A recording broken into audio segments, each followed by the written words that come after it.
कक्षा 10वीं के स्टूडेंट फाइनली आपका विषय यहाँ विज्ञान का जुलाई महीने का मासिक टेस्ट पेपर लेके आ चुके हैं। आप लोग बहुत सारे यहाँ पर कमेंट कर रहे थे कि जुलाई महीने के मासिक टेस्ट पेपर लाओ, तो फाइनली इस वीडियो में हम आपका विषय सामाजिक विज्ञान का टेस्ट पेपर कंप्लीट करने वाले हैं। और साथ ही हमने कक्षा 10वीं के यहाँ पर सभी विषय के जुलाई महीने के मासिक टेस्ट पेपर डाल दिए हैं, तो आप हमारे चैनल पर जाकर देख सकते हैं, आपको सभी विषय के मिल जाएंगे। और साथ ही आपको अगर 20 में 20 अंक लाना है तो इस वीडियो को आपको ध्यान से देखना है, और साथ ही इस वीडियो को अपने दोस्तों को भी शेयर कर दीजिए जिससे वो भी 20 में 20 अंक लेके आ सकें। और वीडियो को लाइक शेयर सब्सक्राइब जरूर कर दीजिए।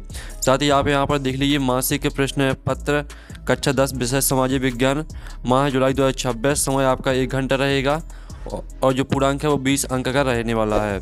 तो चलिए आपका सामाजिक विज्ञान का टेस्ट पेपर देख लेते हैं। प्रश्न पहला आता है, सही विकल्प का चयन कीजिए। तो प्रश्न पहला दिया गया, वन्य जीवों के आवास संरक्षण हेतु पहला कानून बनाया गया था।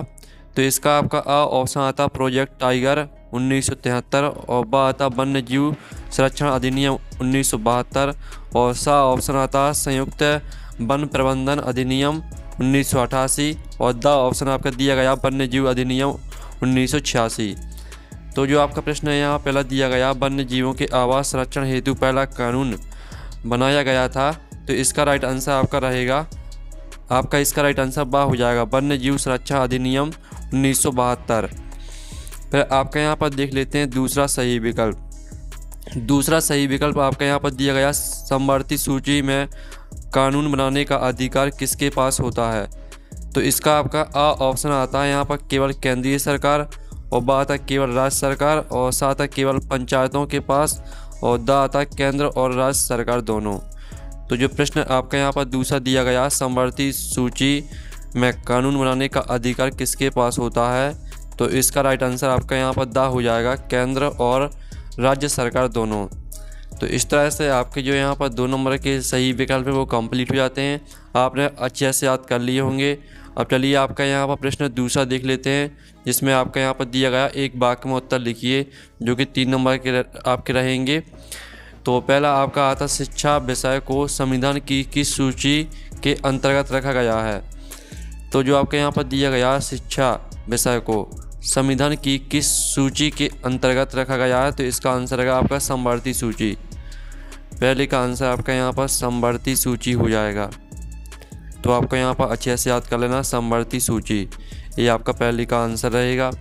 फिर आपका यहाँ पर देख लेते हैं दूसरा, कार्यपालिका और विधायिका द्वारा बनाए गए कानून पर अंकुश कौन रखता है। तो इसका आंसर है आपका न्यायपालिका। तो आपके यहाँ पर दूसरे का आंसर है यहाँ पर न्यायपालिका हो जाएगा। ठीक है, तो आपको यहाँ पर अच्छे से याद कर लेना है, दूसरे का आंसर आपका न्यायपालिका रहेगा। फिर आपका यहाँ पर तीसरा आता, किस बेरोजगारी को छिपी हुई बेरोजगारी भी कहते हैं। तो इसका आंसर रहेगा आपका प्रचलन। ठीक है, आप यहाँ पर देख लीजिए, जो आपके यहाँ पर दिया गया, किस बेरोजगारी को छिपी हुई बेरोजगारी भी कहते हैं। तो इसका आंसर आपका यहाँ प्रचलन हो जाएगा। और फिर आपके यहाँ पर प्रश्न तीसरा आता है, जिसमें आप यहाँ पर देख लीजिए, आरक्षित वनों से क्या तात्पर्य है। अथवा आता है, अवर्गीकृत वन किसे कहते हैं। फिर आपका यहाँ पर प्रश्न चौथा आता है, संघवाद के कोई 2 मुख्य लक्षणों को लिखिए। अथवा आता विकेंद्रीकरण से क्या तात्पर्य है। जो आपके प्रश्न, इन प्रश्नों के उत्तर हम आपको बताने वाले हैं। पहले आप प्रश्न देख लीजिए, फिर इनके उत्तर देखेंगे। प्रश्न 5 आता, संगठित क्षेत्र के कोई 2 लाभ लिखिए। अथवा आता, असंगठित क्षेत्र के कोई 2 दोष लिखिए। फिर आपका प्रश्न 6 आता, वनों के निम्नीकरण के कोई 3 कारणों को स्पष्ट कीजिए।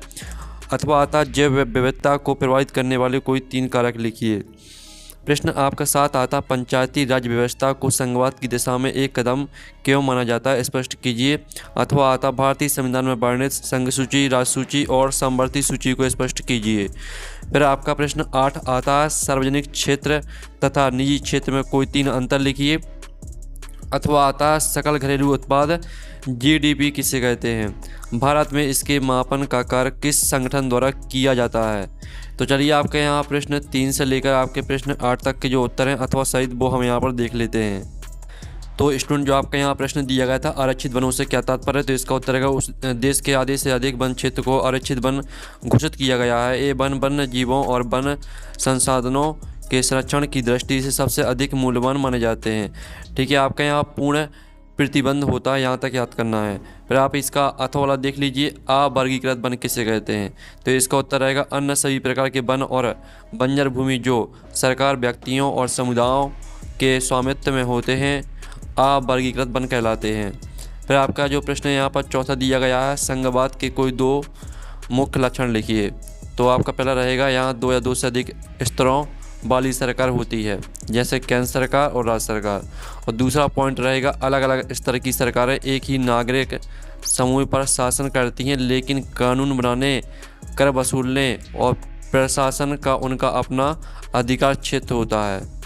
इस तरह से आपका यहाँ पर संघवाद के दो लक्षण हो जाते हैं।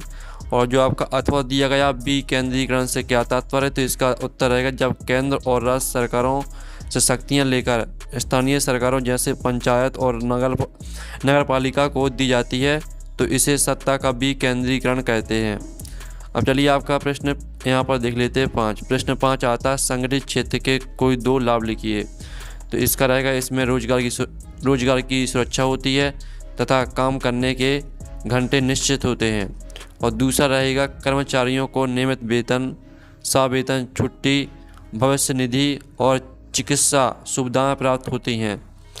साथ ही आप 5वें का अथवा देख लीजिए, असंगठित क्षेत्र के कोई दो दोष लिखना है आपको। तो पहला रहेगा आपका, यहाँ रोजगार सुरक्षित नहीं होता है और कम वेतन दिया जाता है।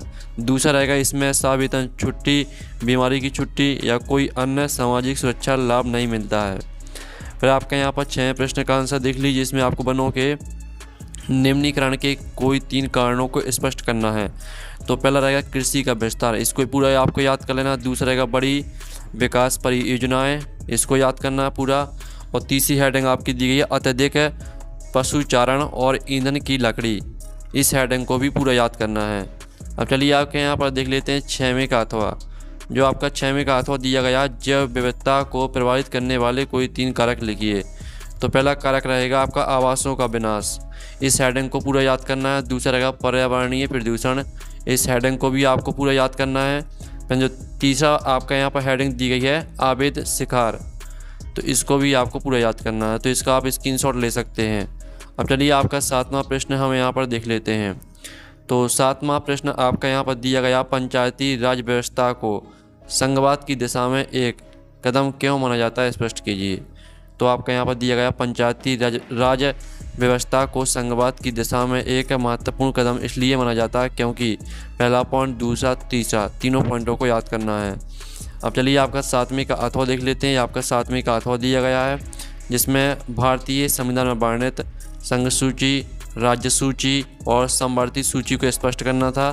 तो ये आपकी संघ सूची यहाँ पर दी गई है, और दूसरी आपकी यहाँ पर राज्य सूची दी गई है, और तीसरी आपकी समवर्ती सूची दी गई है। तो तीनों को याद करना है आपको।